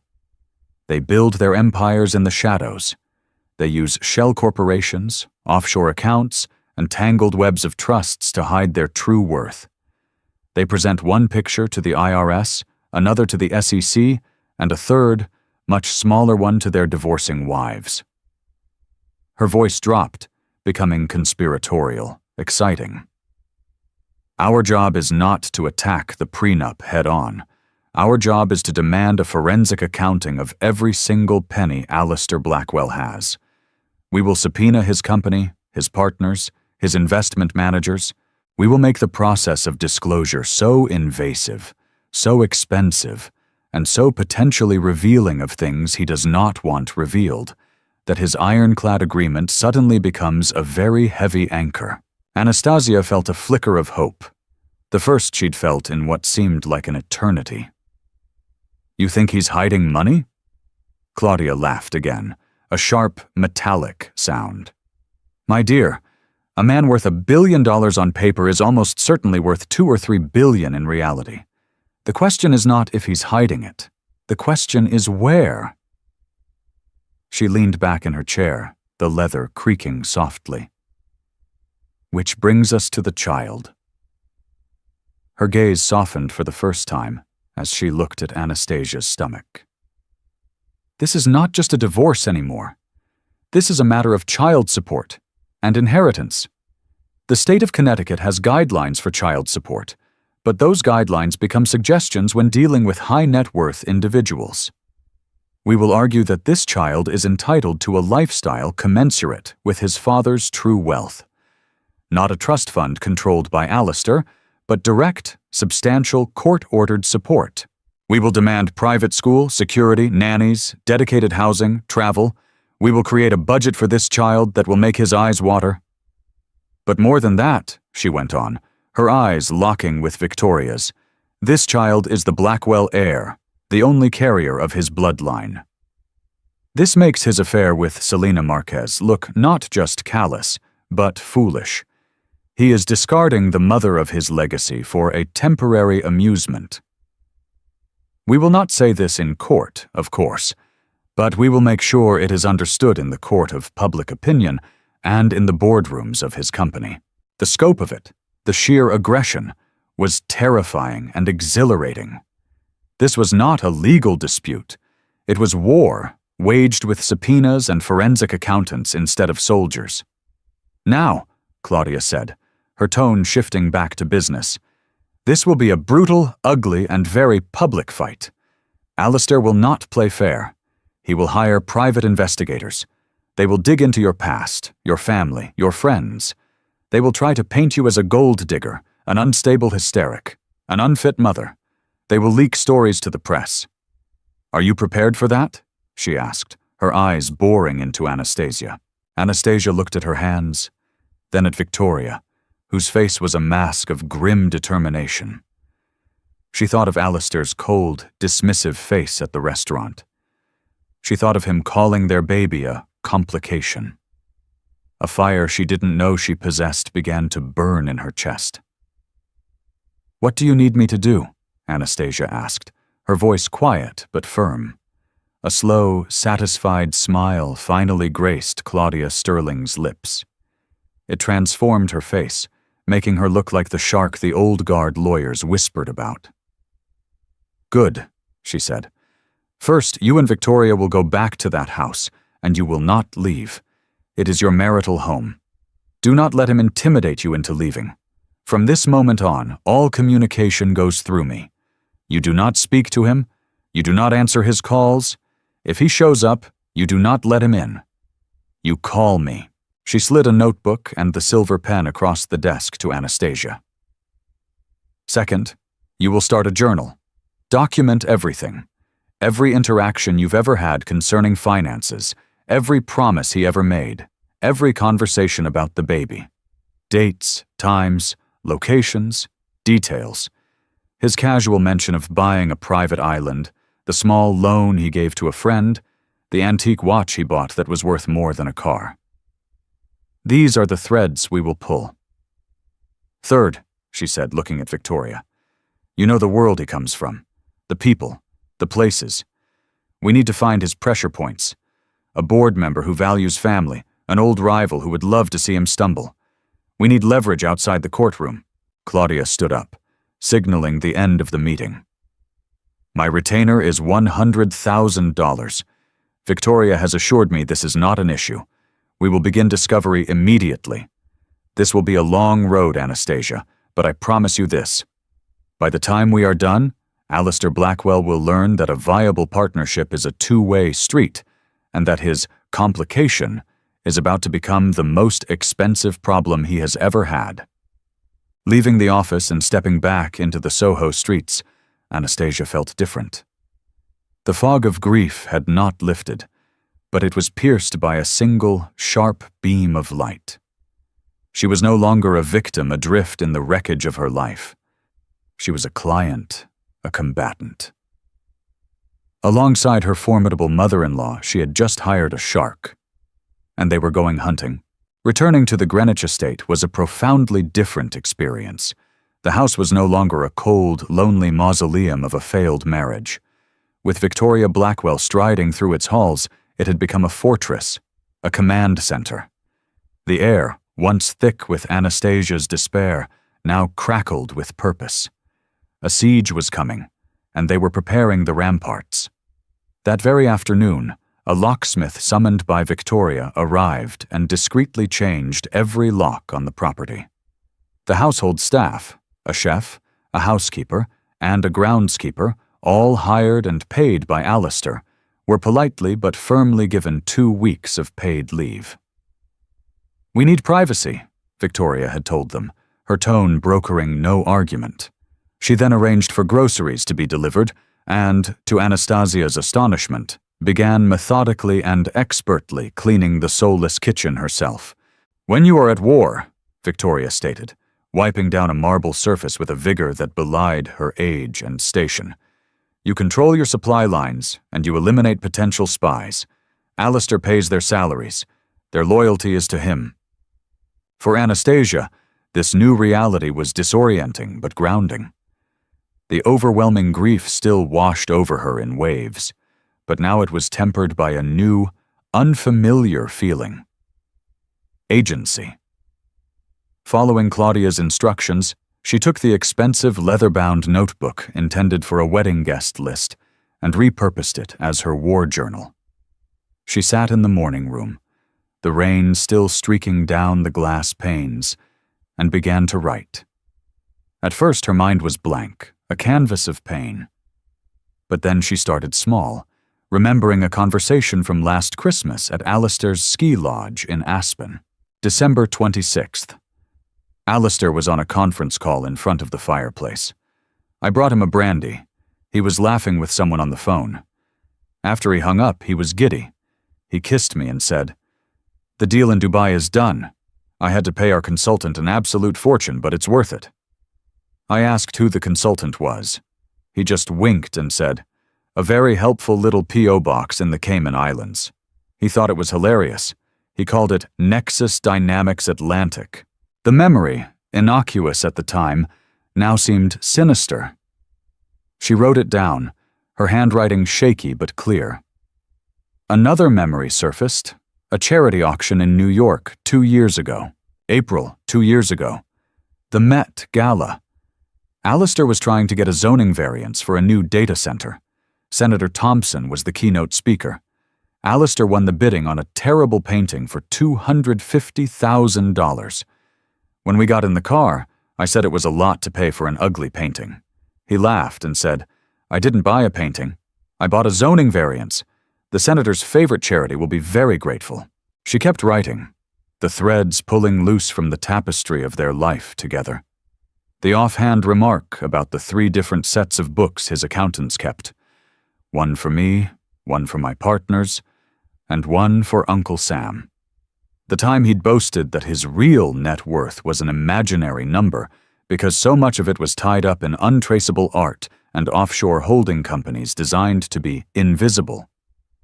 Each memory was a small, sharp stone she was adding to her side of the scales. While Anastasia mined the past, Victoria was working the present.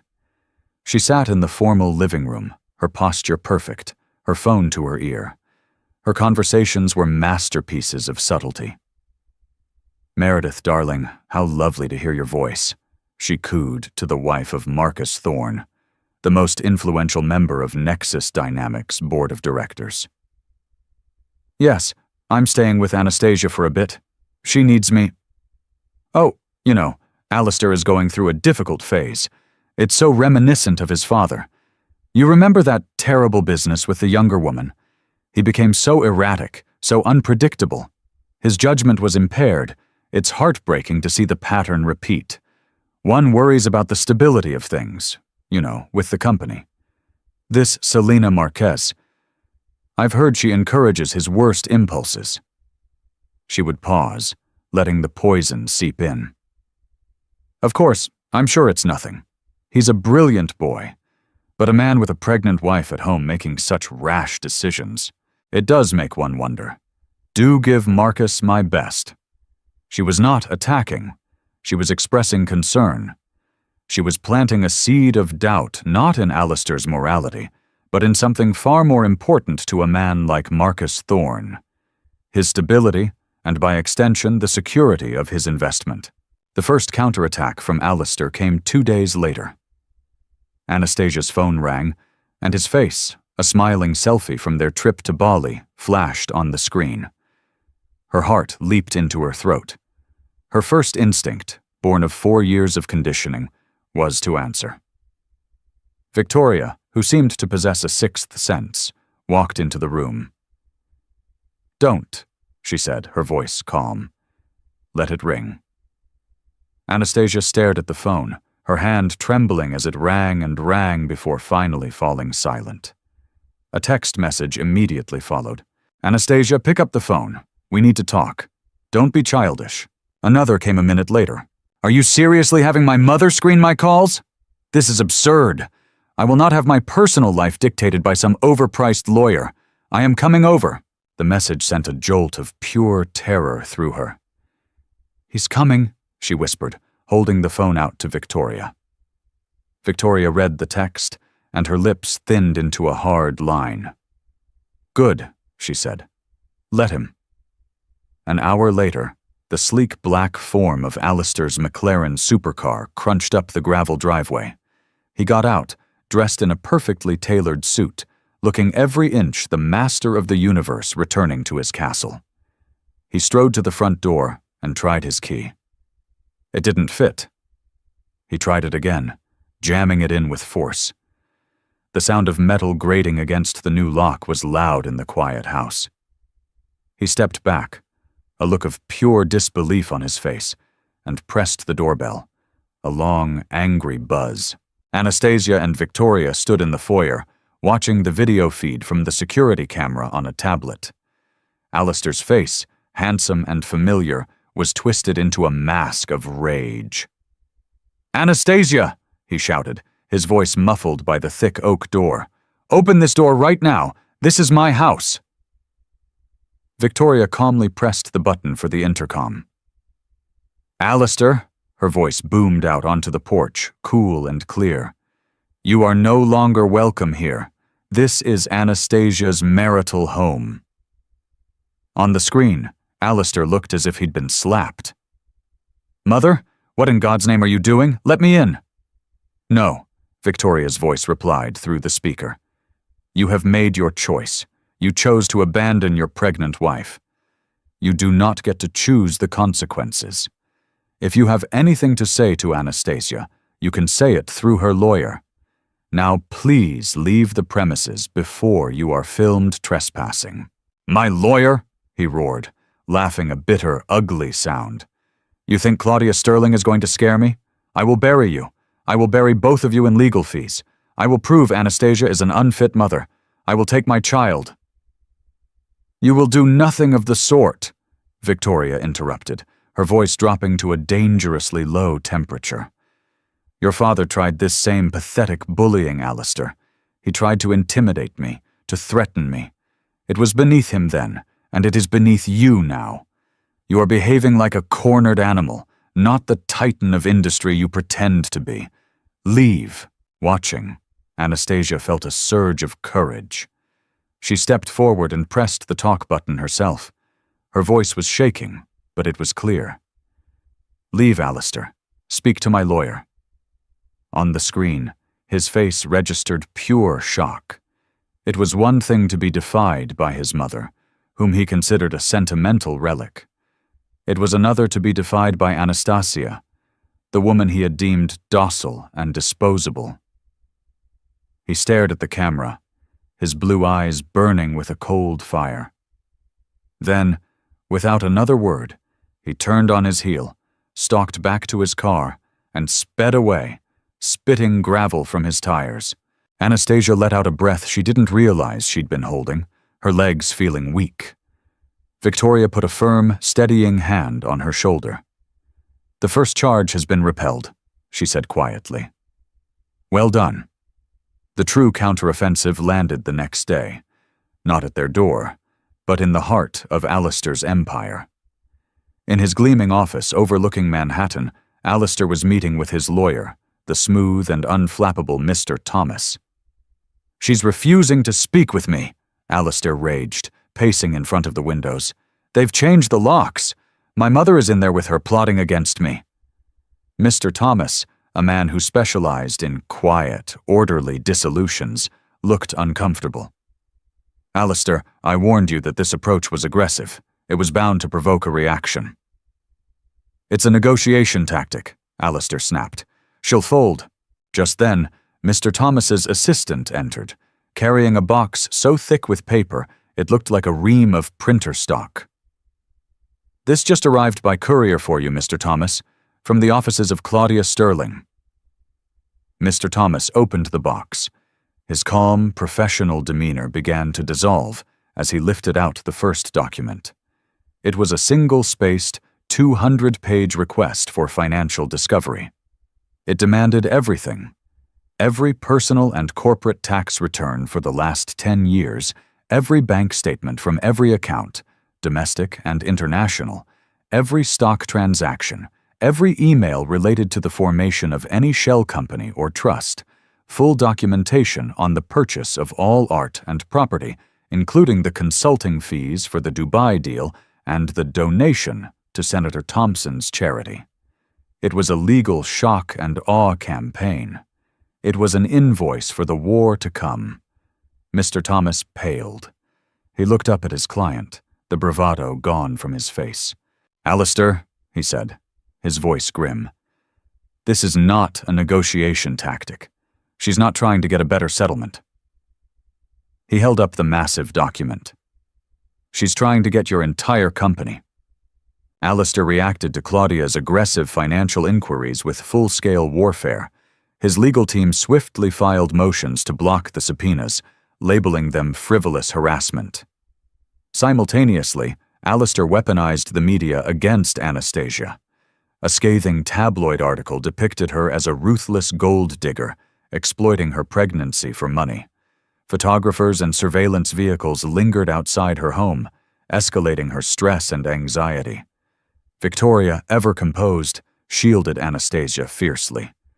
"He wants you to crumble," she counseled, strengthening Anastasia's resolve. "Your strength is your greatest asset." Amidst sleepless nights, Anastasia's meticulous journaling revealed a pivotal memory: their 3rd anniversary trip to St. Bart's. Alistair had shown her a corporate structure labeled Project Chimera, boasting it was an untraceable Liechtenstein foundation holding Nexus Dynamics' most valuable patents. Anastasia recalled his chilling remark clearly. "It's legal if you can afford the lawyers to make it legal." When Anastasia shared this crucial discovery, Victoria immediately arranged a secure call with Claudia Sterling. "Project Chimera," Claudia repeated sharply, excitement evident in her voice.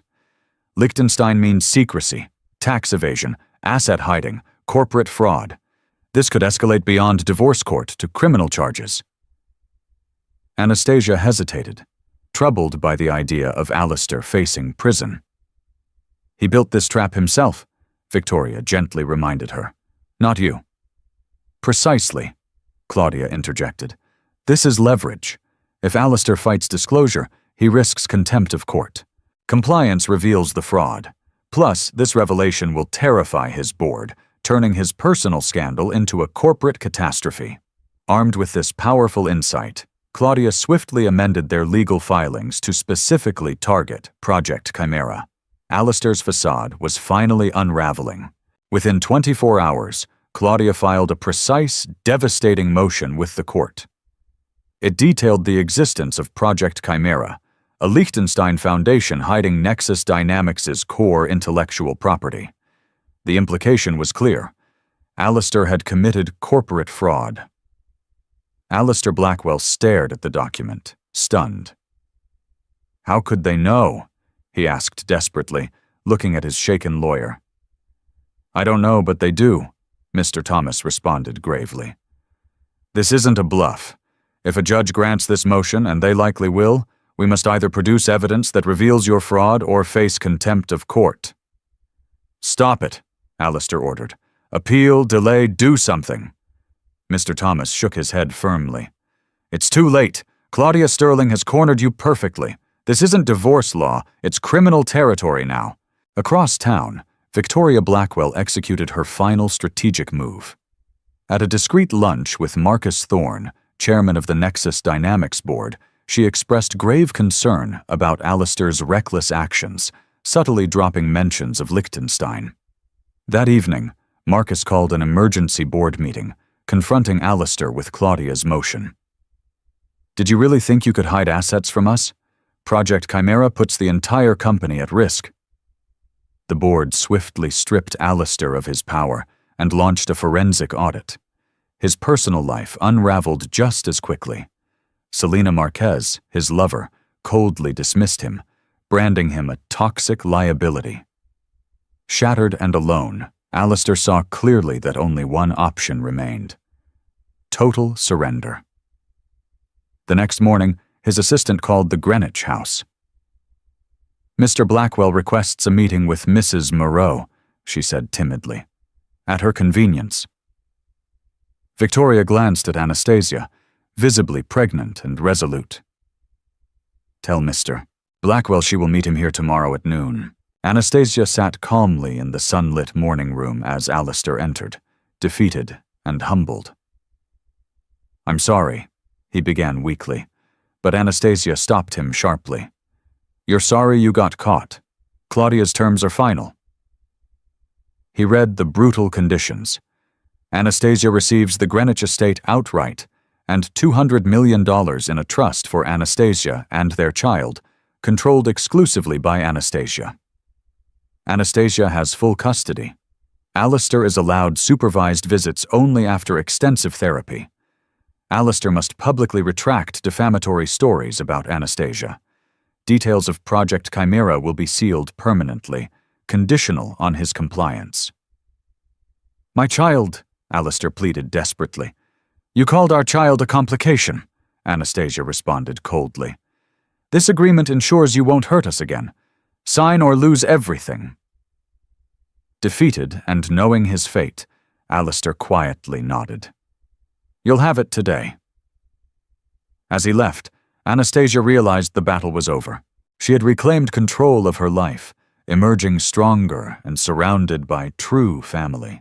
The Alistair Blackwell, who approached the house, bore little resemblance to the confident millionaire who had abandoned Anastasia months earlier. His sharp features were softened by defeat, his tailored suit now ill-fitting, as if the man inside had shrunk. Anastasia watched him enter the morning room, sunlight framing her calm expression as she rested a hand protectively on her rounded belly. Victoria stood silently beside the fireplace, her presence resolute. "Anastasia," Alistair began, his voice strained, "thank you for seeing me." She nodded slightly, her composure unwavering. The shift in power was clear.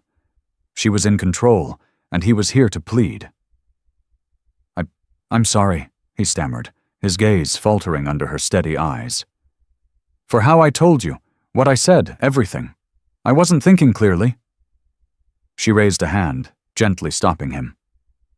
"You're sorry because you got caught, Alistair, not because you hurt me." He visibly flinched, the blunt truth piercing his practiced facade. She let the silence linger before calmly sliding a single sheet of paper toward him. "Claudia drafted these terms. They're not negotiable." Alistair's hands trembled as he read. The house. Anastasia would retain the Greenwich estate, debt-free. The settlement. $200 million placed in a trust, controlled solely by Anastasia and Claudia Sterling for their child's future. Custody. Anastasia would have exclusive custody. Alistair would only receive supervised visitation rights after completing 1 year of professional therapy. Public retraction. Alistair would publicly withdraw all defamatory claims against Anastasia. Silence.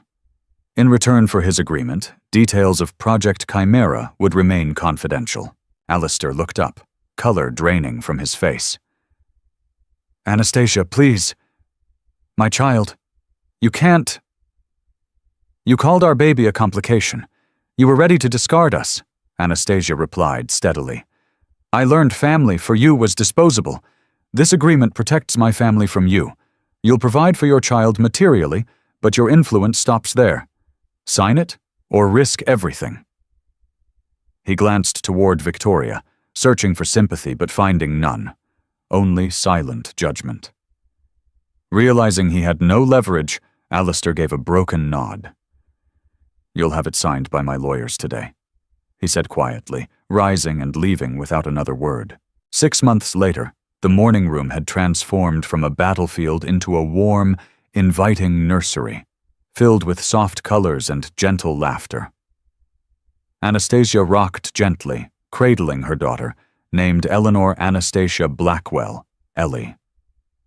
The elder Victoria stepped into the room, her stern demeanor softened into joyful, grandmotherly warmth. "How's our angel?" she whispered, brushing a kiss across the baby's forehead. "Perfect," Anastasia replied softly, smiling up at the woman who had become her strongest ally and closest family. Occasional news trickled in about Alistair. He had avoided prison, but his empire had collapsed. Selena Marquez moved on, leaving him completely alone. Anastasia felt no anger, no sadness, only calm indifference. Alistair was a closed chapter. Looking around the sunny nursery at her peaceful child and the loyal woman beside her, Anastasia knew she'd gained something infinitely richer than Alistair's fortune: strength, resilience, and the bond of family forged in the fiercest fire. From the ashes of a shocking betrayal, Anastasia Moreau didn't just rise, she soared. With her mother-in-law Victoria as her unexpected ally, she turned a story of heartbreak into an epic tale of justice and empowerment. They took on a ruthless billionaire and his army of lawyers and proved that true strength isn't about the money in your bank account, but the courage in your heart and the loyalty of those who stand with you. This was more than a divorce. It was a revolution. If you were inspired by Anastasia and Victoria's incredible fight for their family and future, Show your support by hitting that like button and sharing this video. Don't forget to subscribe and turn on notifications for more real-life dramas that prove truth is always more powerful than fiction. What do you think Alistair deserved in the end? Let us know in the comments below.